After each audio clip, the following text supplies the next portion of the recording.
Welcome back to the channel, Mr. Super Oz. I'm Oz.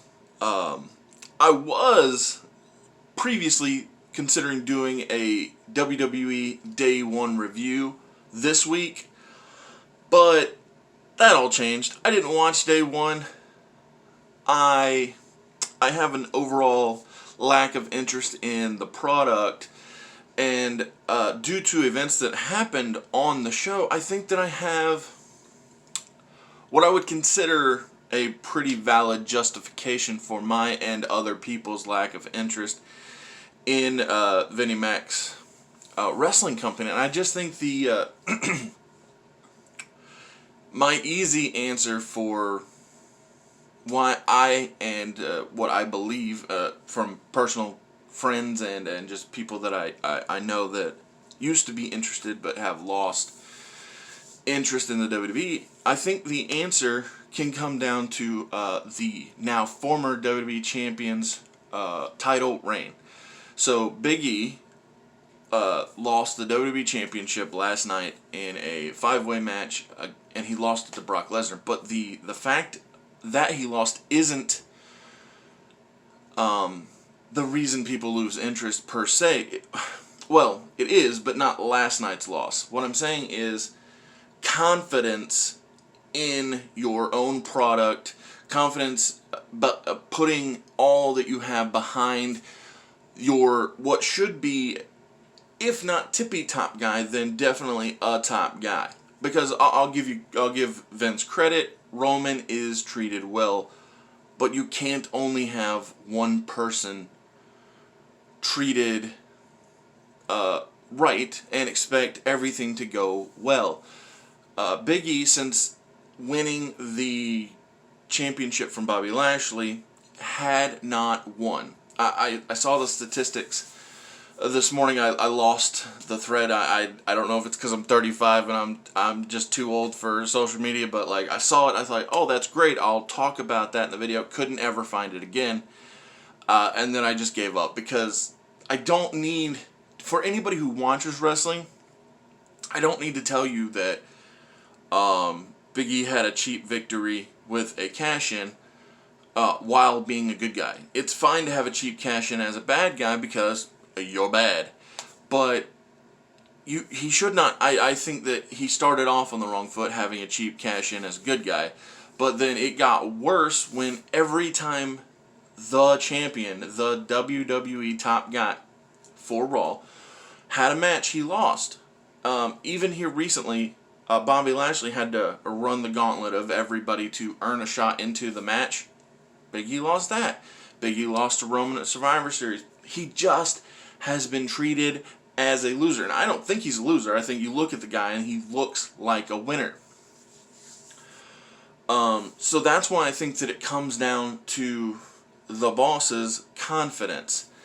And if you don't have confidence in the person, or in some cases people, that work for you, with you, however you want to think about it, then it creates an issue with other people's investment, and by that I mean the audience. And that was the realization I came to when. So I tried. I popped on the pre-show. I said, oh, well, you know, Sheamus does good work. Rich Holland's a young stud. Cesaro, awesome. Should be bigger than he is. Ricochet, really like the guy. But, again, as much as I think these competitors could be more than they are, and honestly should be, it's when you realize, or when I won't put my feelings on others necessarily. But if you do feel this way, let me know in the comments below. Or if you totally disagree, say, oh no, I think Vince is doing a stellar job, although I find that one unlikely. But again, Ricochet, Cesaro, these are guys that I think most wrestling fans would believe while watching should be bigger than they are. Could be a tippy top. But like I said, with Big E's reign and how that he won the belt and then never won again, I think that that really hurts the confidence of the viewer, because clearly the person running or guiding the ship, whatever, steering it all along, doesn't have confidence in his own performers, it feels like. And with that being said, I'm going to transition over into a more personal topic of, but on the same topic, confidence. So as any long-term viewer of the channel will know, my mom passed away last year, and with Christmas coming up, it was hard for everybody, and I didn't know what to expect. I was apprehensive about a family gathering. If I knew it was gonna be hard. And obviously, and the gifts are never the important thing. It's always about getting together, showing the love and the support for one another. But with it being Christmas, you do have certain, gifts do come up.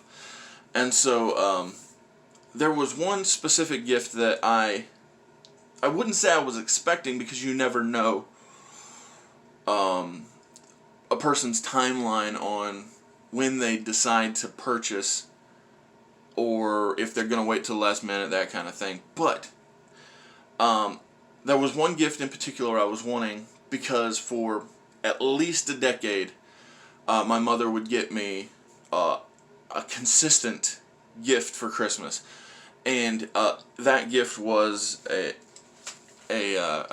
drawing pad and pencils. So a gift that combined is less than $6, but what it is a representation of her confidence in me, and just the idea that she believed that I would achieve my goals of having my graphic novel come out, Everlasting Survivors. I mean, when we talked about it, this was even in the earliest of stages.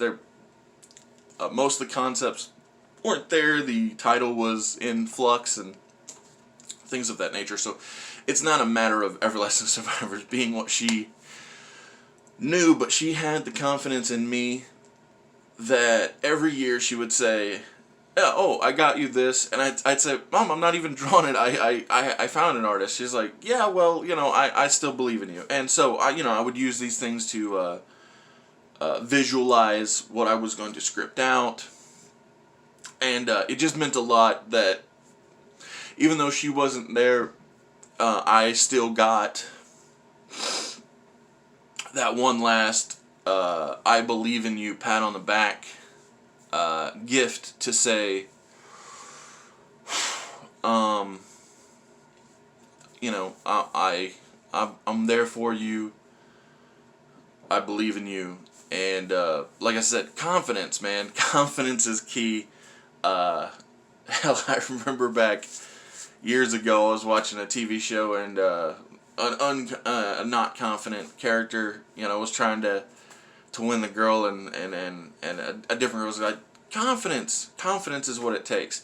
And I believe that not just with Everlasting Survivors Volume 1 all day long. I have confidence it will work, but I believe that if anyone, Vince McMahon, Tony Khan, Kevin Feige, that's another person. You talk about confidence.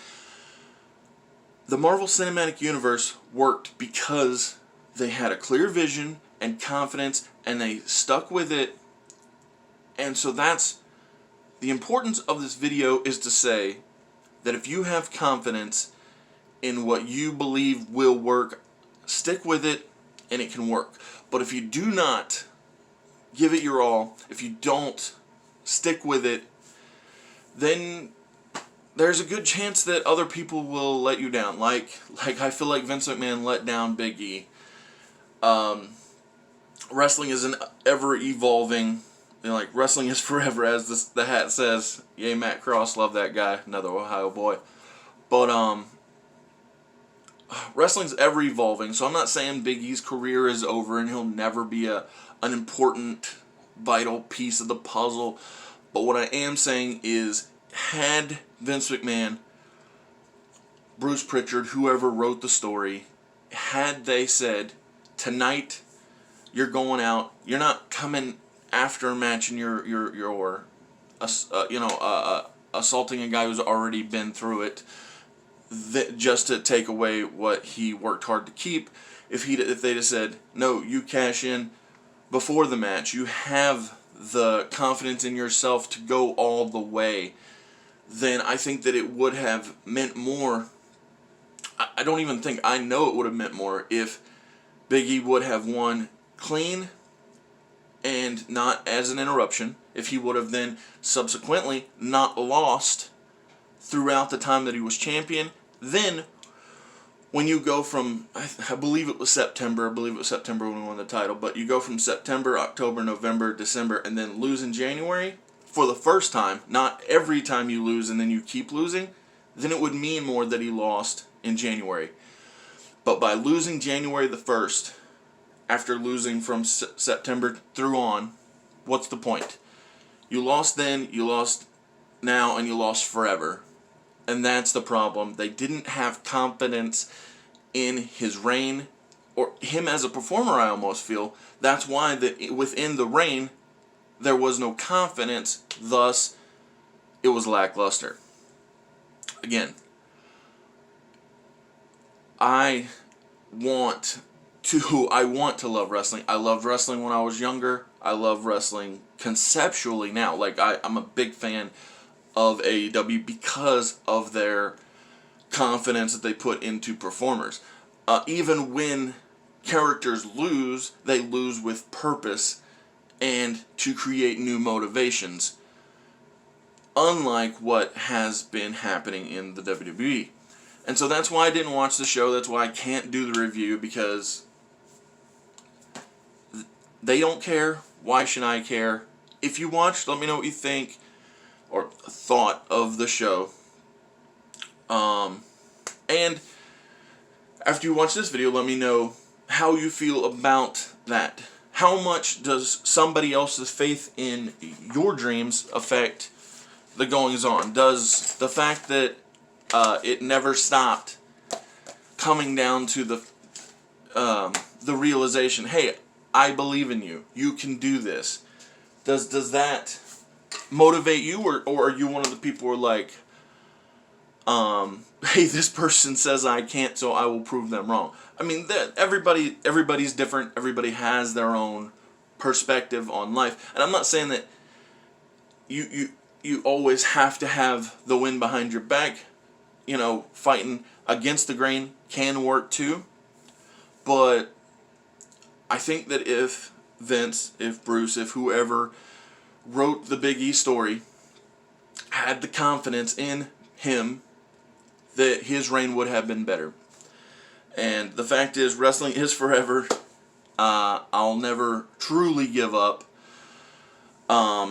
And that's the beauty of having more than just the one product. You've got Impact, you've got AEW, Ring of Honor, fingers crossed, will return. So, wrestling, you don't have anything to worry about. It's going to be there. And hopefully one of these days, Vince will not only have confidence in one man, but put stock in more than one. Thanks for tuning in this week to Mr. Super Oz. I'm Oz. As always, limited quantities of Everlasting Survivors Volume 1 all day long. Still available at Etsy.com. It is going to be returning to Indiegogo with hats and t-shirts and the like, posters, all of it, trading cards. It's going to be a big 2022 for Everlasting Survivors. I appreciate you tuning in. I'll see you next week. Bye.